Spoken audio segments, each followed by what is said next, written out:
हमारी गाड़ी के अंदर पिस्टन की आवाज़ आने लग जाती है और पिस्टन लूज़ हो जाता है, गाड़ी धुआं मारती है, तो उस कंडीशन में क्या चीज़ ख़राब होती है आइए मैं आपको बताता हूँ। चलिए, तो होता क्या है, जो हमारा पिस्टन होता है वो घिस जाता है सिलेंडर के अंदर चल के यहाँ पे, तो ये पिस्टन जो है यहाँ चलता है, तो चलने की वजह से ये लूज़ हो जाता है बिल्कुल। ये देखिए, ये आराम से अगर मैं इसको यहाँ पर छोड़ता हूँ तो ये अपने आप अंदर चला गया, इसका मतलब ये पिस्टन लूज़ हो गया। और ये देखिए, मैं आपको गैप भी दिखा देता हूँ, ये गैप आना चालू हो जाता है इसके अंदर।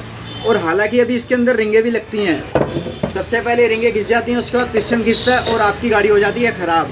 तो इसी तरह की और वीडियो देखने के लिए सब्सक्राइब करिए अपना channel custom gear. Thank you.